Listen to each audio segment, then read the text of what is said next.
Algo de lo que estoy seguro es que muchos de los que estamos aquí hemos experimentado en algún momento de nuestras vidas una espera que ha transformado esa temporada de vida. Puedo poner el ejemplo de Lucho y David, que estaban esperando el nacimiento de su bebé. Y cuando uno está esperando el nacimiento del bebé, todo tu trabajo, tu relación con las demás personas, de alguna manera es afectado por ese anhelo que tú tienes de ver a tus hijos, ¿no? Entonces tú estás cocinando y tú te imaginas cómo serán sus ojitos, cómo serán sus manitos, imaginas un montón de cosas y eso te transforma. Esa etapa de vida es linda. Algunas hermanas de pronto les ha tocado difícil esa etapa de vida, pero sé que a pesar de que ha sido difícil, anhelan que llegue ese momento, no solo para que cesen las tribulaciones, sino también para poder ver el rostro de su hijo, ¿verdad? No hay nada más consolador para una madre que da a luz que ver a su hijo sano entre sus brazos y por fin poder conocer sus manitos, conocer sus ojos y todo eso. Algo similar sucede cuando tú estás esperando el día de tu boda, ¿no? Todos los preparativos, todo gira en torno a eso. Estás trabajando, pero tu mente está allá. Hace falta esto, ¿dónde va a ser aquello? Hay que comprar esto, hay que comprar lo otro, tiene que ser lindo, queremos que sea un momento inolvidable. Y tú estás como a la espera, y en la medida en que se acerca el día, tu corazón se agita más, ¿no? Y tú dices, ay, ya voy a ver a mi esposa hermosa, reluciente, y por fin voy a poder poner el anillo en su dedo y decirle, amada mía, esposa mía, una sola carne con ella y hacer un pacto delante de Dios. Es decir, esa espera no es simplemente un ítem en mi agenda, me transforma. Y ese momento de mi vida, todo gira en torno a ese pensamiento de lo que espero. Asimismo, quizás también con un examen. Algunos que cuando estamos en la etapa de colegio, que esperamos las pruebas, saber, ¿verdad? Nos llenamos de afán y uno dice, ¿por qué me afanaba yo por ese examen? Pero se llena uno de afán mientras espera esas cosas. Y precisamente esperar algo que vale la pena, algo tan hermoso como un bebé, algo tan hermoso como el matrimonio, eso transforma nuestra manera de vivir en esa temporada. En Mateo 24, 29 al 44, Cristo nos habla de una espera que es la espera más importante en la historia de la humanidad. Y es la espera por su regreso como Rey glorioso de todo el universo. Los cristianos esperamos ese día y toda nuestra experiencia de vida gira en torno a esa espera. Esa espera transforma nuestra manera de ver la realidad. Esa espera nos da consuelo en medio de las tribulaciones. Esa espera nos llena el anhelo de poder ver por fin su rostro, de experimentar cómo será su gloria, de ver nuestros cuerpos resucitados, de ver a aquellos que ya partieron y que esperamos que resuciten cuando el Señor regrese. Esa espera transforma nuestra experiencia de vida en este mundo. Y por eso escuchemos lo que Jesús tiene que decirnos a través de este pasaje para alimentar y alentar esta espera. Dice el versículo 29, pero inmediatamente después de la tribulación de esos días, el sol se oscurecerá, la luna no dará su luz, las estrellas caerán del cielo y las potencias de los cielos serán sacudidas. Entonces aparecerá en el cielo la señal del Hijo del Hombre y todas las tribus de la tierra harán duelo y verán al Hijo del Hombre que viene sobre las nubes del cielo con poder y gran gloria. Y él enviará a sus ángeles con una gran trompeta y reunirá a sus escogidos de los cuatro vientos desde un extremo de los cielos hasta el otro. De la higuera aprendan la parábola. Cuando su rama ya se pone tierna y echa las hojas, saben que el verano está cerca. Así también ustedes, cuando vean todas estas cosas, sepan que Él está cerca a las puertas. En verdad les digo que no pasará esta generación hasta que todo esto suceda. Y el cielo y la tierra pasarán, pero mis palabras no pasarán. Pero de aquel día y hora nadie sabe, ni siquiera los ángeles del cielo, ni el Hijo, sino solo el Padre. Porque como en los días de Noé, así será la venida del Hijo del Hombre. Pues así como aquellos días antes del diluvio estaban comiendo y bebiendo, casándose y dándose en matrimonio hasta el día en que Noé entró en el arca y no comprendieron hasta que vino el diluvio y se los llevó a todos. Así será la venida del Hijo del Hombre. Entonces estarán dos en el campo, uno será llevado y el otro será dejado. Dos mujeres estarán moliendo en el molino, una será llevada y la otra será dejada. Por tanto, velen, porque no saben en qué día viene su Señor. Pero entiendan esto: si el dueño de la casa hubiera sabido a qué hora de la noche iba a venir el ladrón, hubiera estado alerta y no hubiera permitido que entrara en su casa. Por eso, también ustedes estén preparados, porque a la hora que no piensan, vendrá el Hijo del Hombre. Amén. Amados, hay muchos detalles en los que nos quisiéramos detener, ¿cierto? Quizás tú estabas leyendo y tú dices, pero ¿qué significa esto? ¿Y qué quiere decir aquello? Pero yo quiero que no pierdas de vista el énfasis de este pasaje. Recuerda que el versículo 3 nos dice que los discípulos le hicieron una pregunta que se divide en dos partes al Señor Jesús. En primer lugar le dijo, ¿cuándo sucederán estas cosas? Y estas cosas es el asunto de la destrucción del templo y de la ciudad de Jerusalén. ¿Y cuál será la señal de tu venida y de la consumación de este siglo? A partir de esa pregunta, Jesús hace todo un discurso. Y a continuación, Jesús va a responder la segunda parte de esa pregunta. ¿Cuál será la señal de tu venida y de la consumación del siglo? Por eso, al momento de interpretar este texto, recordemos que Jesús está respondiendo esa pregunta. Está respondiendo esa pregunta. Por eso, el énfasis de este pasaje es querer decirle a sus discípulos no el cuándo, sino las implicaciones universales, cósmicas, que tiene su venida. En su regreso, todo va a cambiar. Su regreso glorioso traerá consigo consecuencias, implicaciones eternas, permanentes. Así que, atendiendo la pregunta, la intención del Señor y de sus palabras no es solamente darnos información o ponernos trucos o claves. No, es la de animarnos a estar preparados para su regreso. Ese es el énfasis. No darnos secretos y cosas ahí raras, en clave. No, el Señor quiere que estemos preparados. Ese es el énfasis de ese pasaje. Él quiere que estemos preparados para su regreso. Porque aunque su regreso es incierto, su regreso es inminente. ¿Qué significa inminente? Que es seguro que pasará. Nada podrá detener el regreso del Señor. Nada. El día que el Padre ha determinado para el regreso del Señor Jesucristo, ese día es inminente y sus implicaciones serán cósmicas. ¿Por qué? ¿A qué nos sabe este pasaje? A juicio. ¿A qué nos sabe este pasaje? A juicio. En el regreso de Cristo habrá un juicio y de eso se trata este mensaje.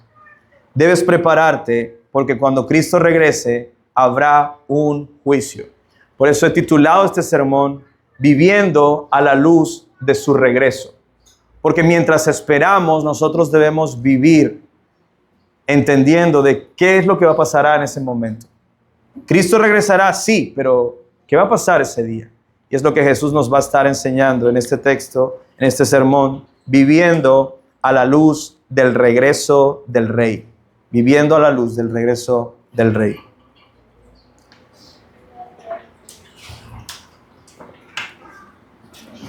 Ahora, como es un texto largo, hay 4 aspectos que quisiera resaltar en esta enseñanza. Número 1, la inminencia del regreso del Rey. Eso es lo primero que vamos a estar considerando. La inminencia del regreso del Rey. En segundo lugar, la vida de aquellos que esperan el regreso del Rey. En contraposición, la vida de los que no esperan el regreso del Rey porque aman lo terrenal. Y finalmente, el deber de los que esperan el regreso del Rey. Eso va a ser la estructura de nuestro sermón, de nuestra enseñanza. Comencemos entonces con el primer punto, que es la inminencia del regreso del Rey. Una vez más, inminencia es que es seguro que pasará. Nada lo puede detener. Y cuando suceda, sucederá.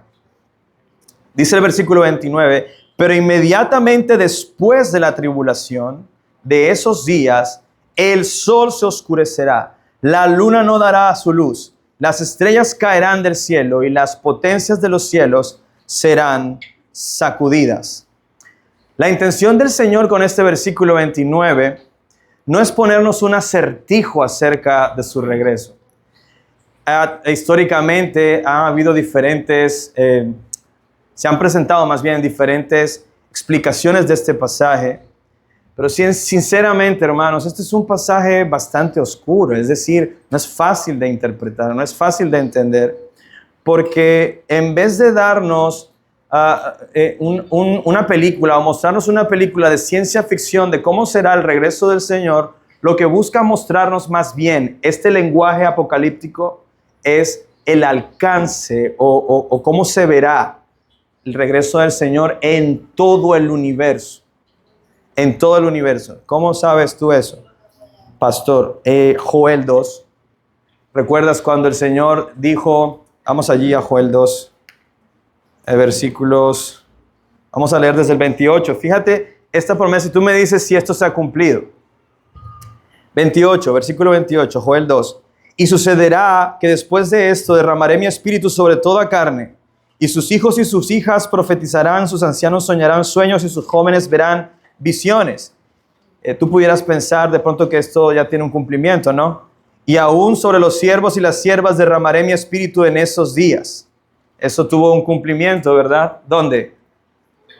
Pentecostés. Pedro mismo dice, esto que está sucediendo es lo que Joel profetizó, pero mira lo que dice después el texto en Joel. Haré prodigios en el cielo y en la tierra, sangre, fuego y columnas de humo. El sol se convertirá en tinieblas y la luna en sangre antes que venga el día del Señor grande y terrible. Y todo aquel que invoque el nombre del Señor será salvo, porque en el monte de Sión y en Jerusalén habrá salvación, como ha dicho el Señor, entre los sobrevivientes estarán los que el Señor llame. ¿De qué habla Joel allí? De un juicio. De un juicio a todas las personas. ¿Y cuál será el criterio de ese juicio? El que clame al Señor será salvo, los que no serán salvos. Ahora, estas señales cósmicas tienen un significado acerca del impacto sobre el universo que tendrá la venida del Señor. Todo el cosmos entenderá que su Creador regresa en gloria. Eso es lo que quiere decir Joel allí. Lenguaje similar a lo que el profeta Isaías, por cuestiones de tiempo lo voy a dejar allí, Isaías, desde el versículo, en el capítulo 13, pudiéramos mirar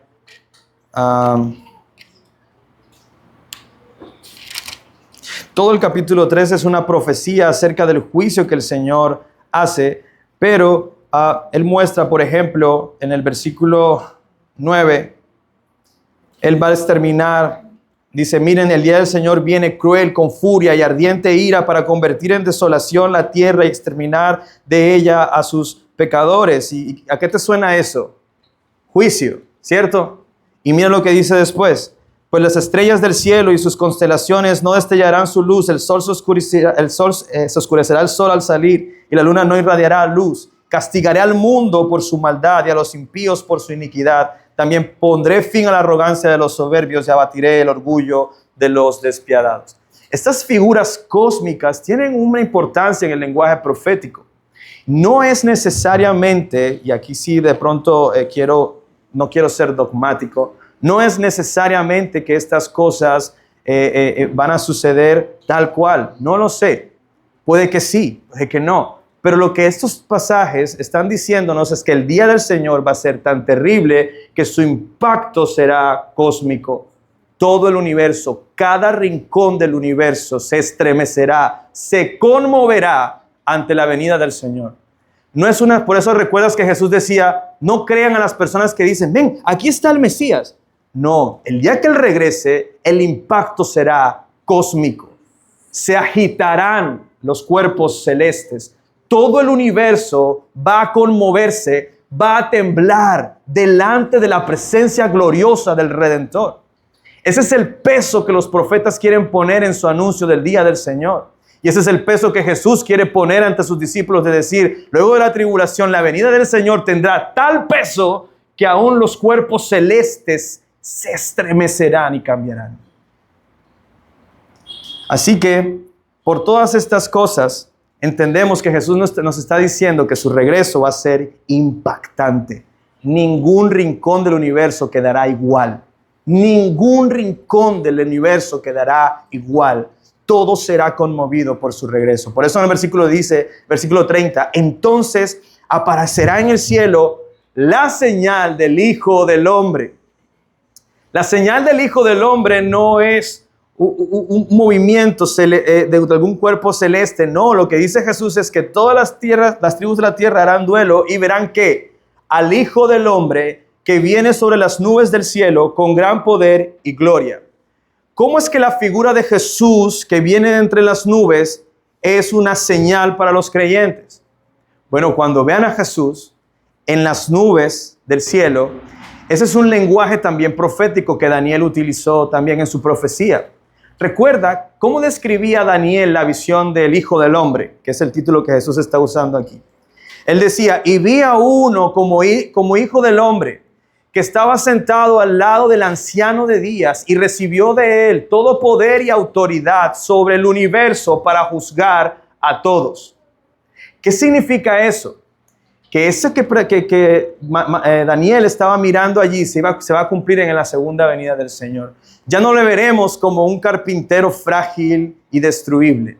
Le veremos lleno de gran gloria, gran poder y gran autoridad. Eso es lo que representa este lenguaje de venir en las nubes del cielo. Todo ojo lo verá. Todo ojo en todo el universo verá al Señor venir con gloria, con poder, con autoridad para traer juicio. No lo verán más débil. No lo verán más frágil. No, ahora Él viene con toda la potencia divina a traer juicio. Por eso los profetas le llamaban el día terrible del Señor.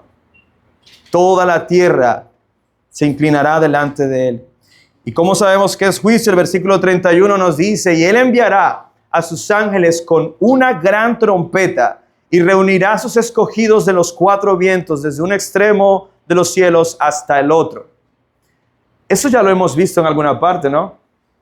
¿Recuerda cuando Jesús le explicó la parábola del trigo y la cizaña a sus discípulos? ¿Qué dijo Él?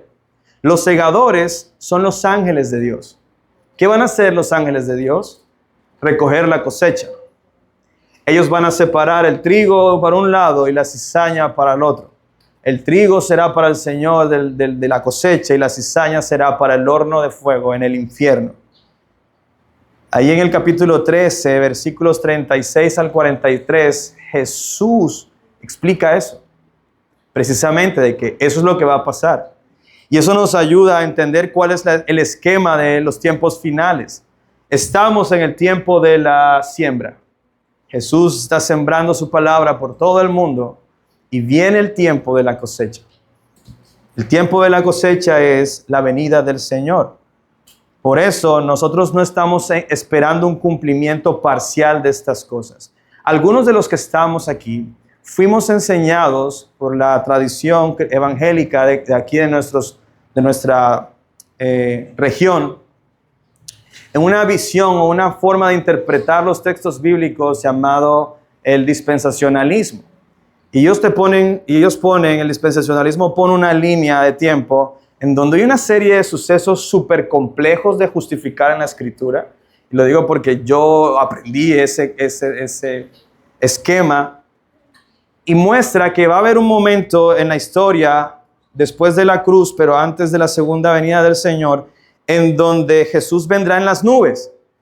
Pero ellos entienden que esas nubes es que no va a venir completamente, sino que va a venir parcialmente y raptará a su pueblo. ¿Se ha visto se ha escuchado esa historia, esa doctrina? Entonces creen que eso de que uno será tomado y el otro dejado es el rapto. En un sentido sí lo es, pero no es el rapto pre-tribulación. Es decir, eso va a suceder y los que son raptados no van a atravesar la tribulación. ¿Usted entiende que Jesús está diciendo eso aquí? No. ¿Qué dijo Jesús? ustedes, a sus discípulos, van a atravesar la gran tribulación.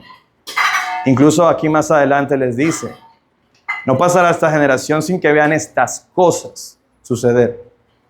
Ahora, no solo iban a pasar la gran tribulación o parte de esa gran tribulación, sino que no es verdad que Cristo iba a venir en ese momento en las nubes y después regresaría, esta vez sí no en las nubes, sino que pisaría la tierra y duraría 1000 años reinando y no sé qué, y después Satanás sería soltado. ¿Usted conoce eso? Pues no es lo que Jesús está diciendo aquí. Jesús pone un modelo de escatología mucho más sencillo que eso. Hay 2 etapas, siglo presente, siglo venidero, lo que divide uno del otro es su regreso.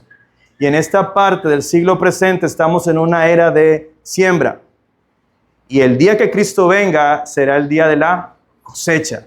Sencillo, es que el Señor Jesús lo enseñó de manera muy sencilla para que no estemos escuchando doctrinas engañosas al respecto.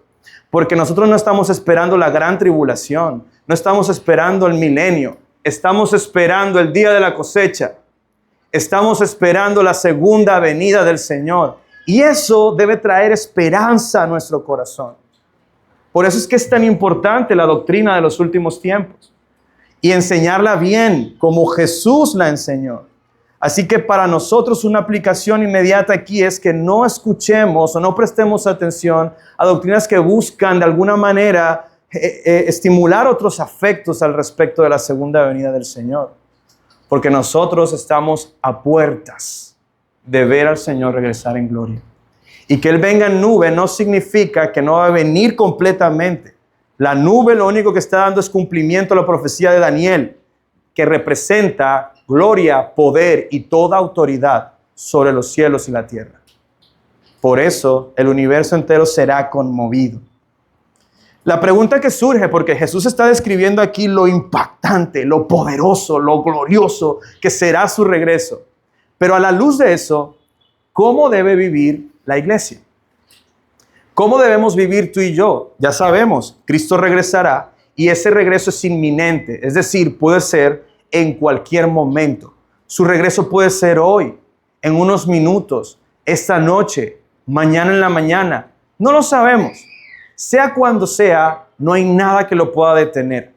Y lo que el Señor buscaba con darnos esta información es que aprendiéramos a vivir a la luz de esa espera.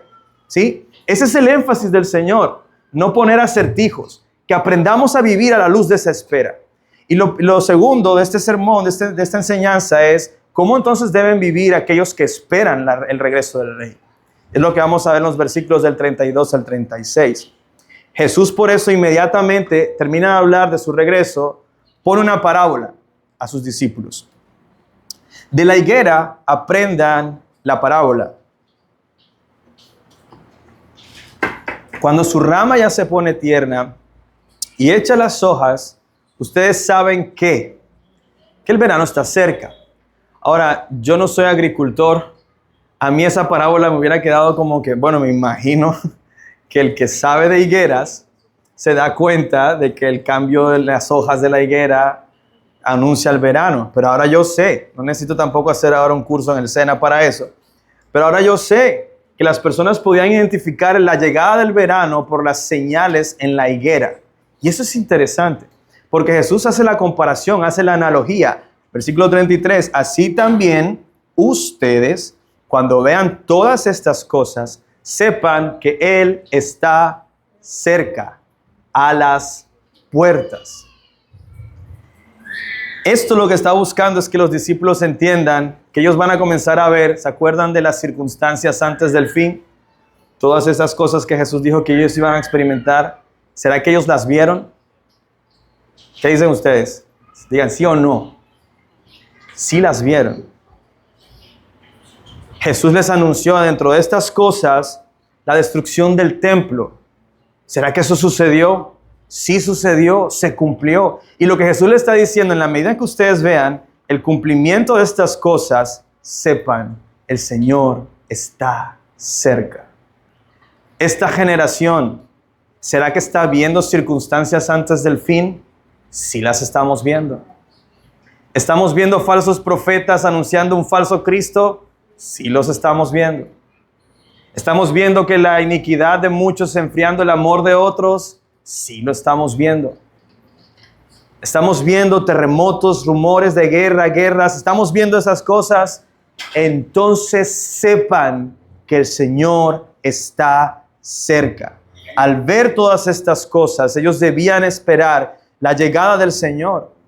Debían entender que debían prepararse para el acontecimiento más importante de toda la historia de la humanidad, el regreso del Rey. No hay un evento más importante que ese, el regreso del Rey. Y estas señales que Jesús acaba de listar en los versículos anteriores fueron dadas porque Dios entiende que no necesitamos la fecha exacta de su regreso. Si Él hubiese entendido en su sabiduría que lo necesitamos, nos lo hubiera dicho. Pero Él es más sabio que nosotros y Él entiende que no lo necesitamos. Más bien lo que el Señor quería es que cada generación trabaje en prepararse para el regreso del Señor. Por eso les dice, versículo 34, en verdad les digo que no pasará esta generación hasta que todo esto suceda. ¿Sucedió? Sí. Y el cielo y la tierra pasarán, pero mis palabras no pasarán. Pero de aquel día y hora nadie sabe, ni siquiera los ángeles del cielo, ni el Hijo, sino solo el Padre. Es decir, a nosotros no nos corresponde otra cosa más que confiar en las palabras eternas de Dios. Por eso Él dice esto, aquí en este contexto. El cielo y la tierra pasarán, pero mis palabras permanecerán. Lo que Él está diciendo es, si ustedes lo han escuchado, créanlo, guárdenlo. Aunque se caiga el universo, aunque el sol deje de brillar, aunque la luna pierda su luz, aunque los cuerpos celestes caigan, ustedes confíen en mis palabras. Y esto es muy importante porque en el lenguaje del Señor, para Él, amar su palabra es amarlo a Él. Amar su palabra es amarlo a Él. Por eso Él le dice a los discípulos en Juan 15, si ustedes permanecen en mí y mis palabras permanecen en ustedes, entonces darán mucho fruto. Hay una relación entre permanecer amando al Señor y permanecer amando sus palabras. Por eso en el Sermón del Monte, en la conclusión, Él decía, los que oyen mis palabras y las guardan son como el hombre sabio que construye su casa sobre la roca. Vienen tribulaciones, pero la casa no cae. Pero el que oye mis palabras y no las guarda, no las cree, no confía en ellas, será como el hombre que construye su casa sobre la arena. Vienen las inundaciones y su ruina será grande. ¿Por qué? Porque no guardó lo que escuchó de las palabras de Jesús. Entonces, hermanos, creemos en lo que Él dijo. Creemos en sus promesas. ¿Estás esperando tú el regreso del Señor? A mí me dio mucha risa una vez un video que me mostraba mi esposa de unas hermanas cantando alabanzas en donde decían, Señor, vuelve pronto, ¿verdad? No sé si lo ha visto. Y había una que decía, pero todavía no. Aunque suene chistoso, hermanos, ese es el resultado de una mala doctrina en los tiempos finales. Porque si nosotros entendemos lo que cantamos ahorita, ¿sabes que el mundo está roto? ¿Sabes que el mal está avanzando? Pero ¿sabes que la luz traspasará la oscuridad? ¿Quieres ver que todo nuevo un día será? Amén. Ese es el resultado de una doctrina mejor acerca del final de los tiempos. La luz está avanzando. El evangelio está siendo predicado por todo el mundo, hermanos. Cristo está cerca. Cristo está cerca. Pregunta para ti. ¿Estás listo? Si Cristo regresara dentro de 1 hora, ¿cómo te encuentras? ¿Preparado? ¿Estás listo para encontrarte con el Señor? En algún momento, como la madre que piensa en cómo será su hijo, ¿te has preguntado cómo será cuando el Señor regrese y lo podamos ver cara a cara? ¿Lo anhelas? ¿Lo anhelas? ¿Está tu corazón allí en ese momento? Es un momento que esperas como el día de la boda. Es un momento para el cual te estás ataviando. Es un momento para el cual estás preparándote para ser ese que escuche ese día. Bien, buen siervo, fiel. Entra en el gozo de tu Señor. ¿Esperas escuchar esas palabras? ¿Estás trabajando para escuchar esas palabras? ¿Estás listo para verle por primera vez con tus ojos físicos? ¿Estás listo? Yo espero que sí. Y si no, que después de este mensaje tú digas, me quiero preparar para el regreso del Señor. Quiero estar haciendo lo que el Señor espera que yo esté haciendo mientras espero su regreso. Espero que eso sea una convicción que quede en tu corazón. Porque resulta que en el tercer punto de este sermón hay un grupo de personas que no lo están haciendo y no lo harán. Y es la vida de aquellos que aman lo terrenal, que viven en este mundo sin importarles que un día Cristo regresará. Dice el versículo 37 al 39, porque como en los días de Noé, así será la venida del Hijo del Hombre. Mira que no hemos cambiado de tema. Jesús está hablando de su regreso. Y dice, pues así como en aquellos días antes del diluvio, estaban comiendo y bebiendo, casándose y dándose en matrimonio, hasta el día en que Noé entró en el arca. ¿Y qué pasó con ellos? No comprendieron. No comprendieron. Y así es la vida de muchos en este mundo. No comprenden las señales del regreso del Señor y del juicio que habrá cuando Cristo regrese. Por eso, hasta que vino el diluvio y se los llevó a todos, no estaban preparados, porque no comprendieron que el Señor regresaría. Por lo menos en ese momento, no el regreso del Señor, sino el juicio del Señor destruyendo toda vida sobre la tierra. Así será la venida del Hijo del Hombre, dice el Señor. Y esto es interesantísimo porque Él está usando el testimonio de lo que la Escritura narra que pasó en tiempos de Noé. Antes del diluvio, escucha esto, Noé recibió 100 años antes del diluvio un mensaje de que Dios iba a destruir la vida sobre la tierra y mandó a Noé a construir un arca. Usted se imaginará las dimensiones de esa arca. No era un hecho oculto. Las personas que vivían cerca de Noé lo veían trabajando durante 100 años todos los días construyendo un arca. Estoy seguro que alguien le preguntó, Noé, ven acá, ¿qué pasa? ¿Por qué construyes un arca? ¿Usted qué cree que le respondió Noé a esa persona? Porque el juicio del Señor es inminente. Y esta arca la estoy preparando para el día que llueva. Nunca había llovido sobre la tierra. Para que el día que llueva, animales y todo el que se refugie en esta arca sobreviva. Pero ¿qué pasó con la generación de Noé? ¿No recibieron el mensaje? ¿No vieron las señales? ¿Ustedes qué creen? Jesús está diciendo aquí que no comprendieron, no quisieron prestar atención y en cambio a eso, ¿qué hicieron? Estuvieron entonces viviendo su vida normal, como que el diluvio nunca iba a pasar. Porque quiero aclarar, hermanos, que no es pecado, ¿verdad? Lo que dice el texto aquí, que cuando habla de que estaban en aquellos días comiendo y bebiendo. Entonces es pecado comer y beber. No. Ellos, eso no es pecado. Casarse y darse en matrimonio no es pecado. ¿Qué es lo que es pecaminoso allí? Que no comprendían que debían hacer esas cosas a la luz del juicio que viene. Porque el juicio era inminente. Y ellos vivieron como si lo terrenal fuera lo único que existe y en lo que ellos iban a poder encontrar plenitud y gozo. Pero el juicio les cambió la perspectiva. ¿Qué cree usted que sintió esa gente cuando estando en sus viajes, en sus labores, en sus matrimonios, en su vida normal, comienzan a ver que cae sereno del cielo? Y que el aguacero comienza a hacerse cada vez más fuerte. Y que las inundaciones que se pensaba que nunca iban a pasar, comenzaron a suceder. ¿Qué crees que pensaron?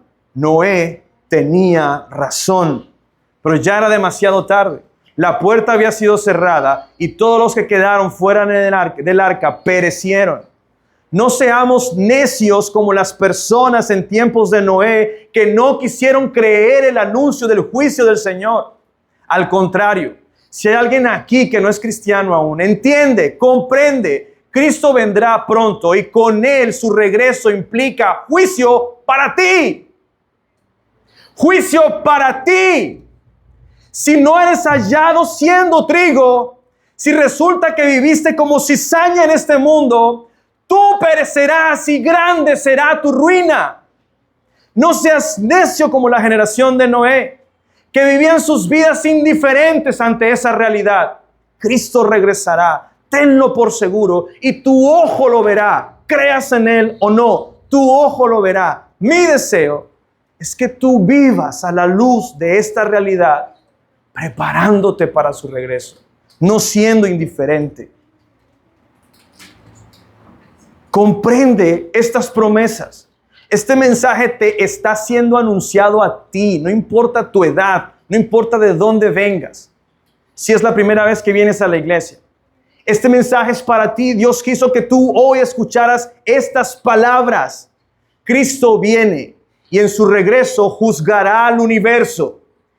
Y debes estar entre el trigo, no entre la cizaña. ¿Cómo haces para ser parte del trigo? Creyendo en el Señor. Poniendo toda tu esperanza en aquel Redentor que Cristo ha provisto. ¿Cómo fueron salvos las personas en el día de Noé? Que fueron 8 personas, por cierto. Todos esos 8 personas creyeron. Y al creer entraron en el arca y fueron salvos.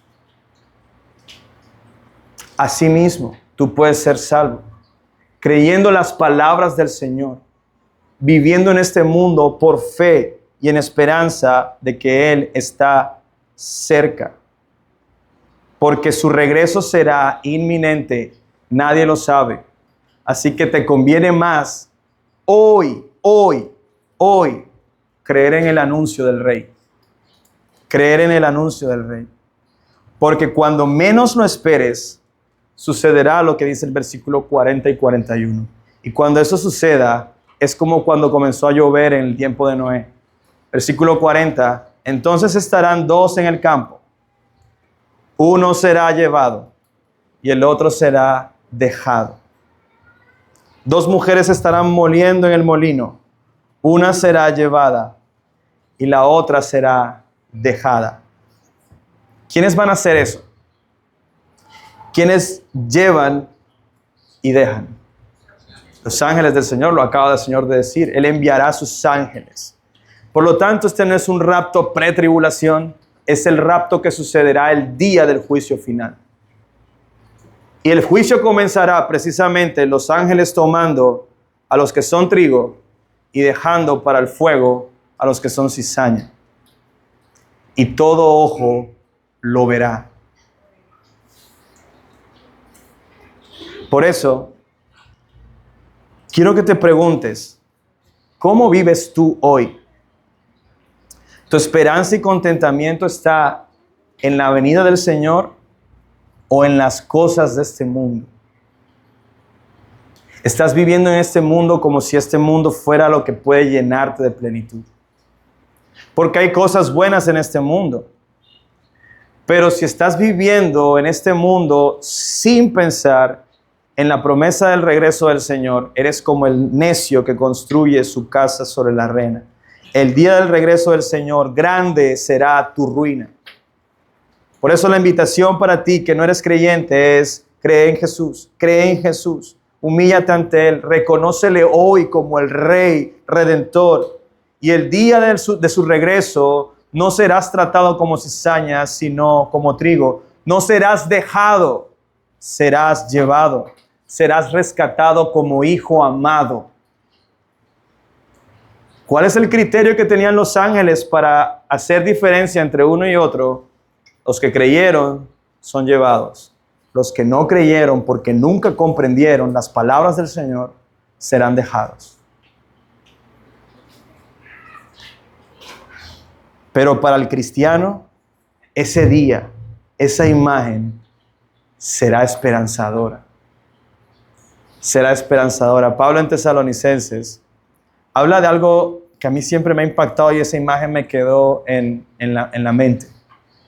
Los que murieron antes que nosotros resucitarán primero. Imagínate ángeles levantando a los muertos para llevarlos como trigo. Muertos que ahora viven con cuerpos gloriosos. Y dice Pablo, y nosotros seremos transformados en un abrir y cerrar de ojos, de tener cuerpos corruptibles a vestir cuerpos incorruptibles, gloriosos. Esa es nuestra esperanza, que Jesús regresará. Y esta es la base de los siguientes sermones, que serán las parábolas del fin de los tiempos, donde Jesús hablará de así como el siervo fiel espera la llegada de su Señor, así como las vírgenes fieles y sensatas esperan la venida del novio, así como ellos perseveran en esa esperanza, debemos vivir nosotros en este mundo. Porque el día del Señor es día de juicio. Así que este texto hoy, ¿qué deber nos manda? El deber que espera, el deber para los que esperan el Rey, que es el último encabezado de este sermón, está en el versículo 42. Por tanto, a la luz de lo que hemos visto, velen, porque no saben en qué día viene su Señor. Y yo sé que este es el texto que muchos utilizan para hacer vigilias. Y eso está bien, no me malentiendan. Hacer vigilias es muy bonito. Es un tiempo de comunión, de oración y de adoración al Señor. Eso está genial. Pero este velen no es solamente no dormir, porque se imagina no dormir. ¿Se imagina que ese velen fuera no dormir? O sea, nos sentiríamos pecadores cada mañana al despertar. Señor, ¿por qué me dormí? No, no es la idea. Este velen es estar atentos. ¿A qué? A que yo no sé qué día regresará el Señor, pero estoy seguro de su regreso. Por lo tanto, debo estar preparado. Y una parábola más, el Señor Jesús dice, versículo 43, pero entiendan esto, si el dueño de la casa hubiera sabido a qué hora de la noche iba a venir el ladrón, imagínense eso, ¿no? Uno así quizás cogiendo el sueñito y uno dice, en media hora viene el ladrón, voy a poner la alarma y en media hora me despierto. ¿Qué debe hacer el dueño de la casa ante la noticia de que un ladrón se quiere meter en su casa? Velar, coger su escopeta y estar atento a ver que llegue. Pero Jesús dice, por eso también ustedes, ese velen lo explica de esta manera, estén preparados, porque a la hora que no piensan, vendrá el Hijo del Hombre. Cuando menos te imagines. Ahora, ese a la hora que no piensan no quiere decir que de alguna manera nosotros no lo veamos venir. No, sabemos que viene. Sabemos que viene y entenderemos su regreso porque su impacto será glorioso. Pero el llamado para nosotros entonces, ¿cuál es? El estar vigilantes. El hacernos las preguntas que les acabo de hacer. ¿Eres trigo o eres cizaña? ¿Estás en Cristo o estás sin Cristo? ¿Estás esperando y anhelando el regreso del Señor? ¿O eres de esos cristianos que dicen, no, todavía no, Señor? Si eso es así, arrepiéntete de tu negligencia y prepárate. Prepárate. Una de las cosas preciosas de estas enseñanzas acerca del regreso del Señor es cómo vive una persona preparada con la maleta lista. ¿Ustedes recuerdan la historia en el desierto de las tribus de Israel? Ellos un día estaban durmiendo y de repente sonó la trompeta que avisaba el movimiento de la columna de fuego o de la nube del Señor. Y ¡hey! Ya hay que moverse. Bueno, recoge la cama, desenreda el asunto, guarda el chinchorro. No tenían chinchorro, pero desarma la carpa, el campamento, recoge los palos, tú fulanito tal. Imagínense ese movimiento. Sonó la trompeta Imagínense todo el pueblo a la luz de ¿qué hora es? Son las 11 de la noche y sonó la trompeta. Oh Señor, qué oportuno eres. Recoge, recoge, recoge, recoge. Vámonos. Pero el pueblo de Israel siempre estaba listo para eso. Por eso vivían como errantes en el desierto, en tiendas, porque ellos estaban preparados. A la hora que el Señor sonara la trompeta, ellos se tenían que mover. Así vive alguien que espera la venida del Señor. Esperamos el sonido de trompeta con las maletas listas. Listas para nuestro encuentro con el Señor. Quiero estar con Él. No hay nada en este mundo que se compare a su compañía eternamente. Nada. Nada. Así que, como conclusión, hoy hemos aprendido la respuesta que Jesús dio a la pregunta de los discípulos: ¿cuál será la señal de tu venida y de la consumación del siglo? No para darles una fecha exacta, sino para darles la certeza de que Él regresaría y advertirles y llamarlos a estar siempre preparados para cuando Él regrese. Siempre, siempre. Y seguiremos ahondando en esas cosas. Saber que el regreso del Señor es inminente debe despertar en nosotros una diligencia constante. Constante. Yo debo estar constantemente trabajando en estar listo para el regreso del Señor. Lo que buscaba el Señor con estas palabras era animar a su pueblo, porque ellos se enfrentarían gran tribulación. Y vivir a la luz de que Cristo viene pronto, para ellos fue muy consolador en medio de sus jornadas. Porque ellos estaban sufriendo, pero decían: mi sufrimiento tiene una fecha límite. Y quizás tú estás sufriendo en estos momentos y entiende, tu sufrimiento tiene una fecha límite. El regreso del Señor. Así que, amados, no vivamos como los que en este mundo aman las cosas de este mundo, atesoran las cosas de este mundo, como si eso fuera todo lo que existe. Cristo tiene algo mejor para los que esperan su regreso. Cristo tiene una corona. Cristo tiene un asiento en su mesa. Cristo tiene un hogar junto a Él. Cristo tiene preparada una conversación contigo, cara a cara. ¿No te parece eso suficiente motivación para prepararte? La pregunta entonces para nosotros no es ¿cuándo vendrá Cristo?, sino ¿cómo me encontrará cuando Él regrese? Así que, hermanos, vivamos a la luz de su regreso, preparando nuestras almas con sus palabras y confiando en ellas mientras caminamos en este mundo que, dicho sea de paso, es pasajero. Oremos.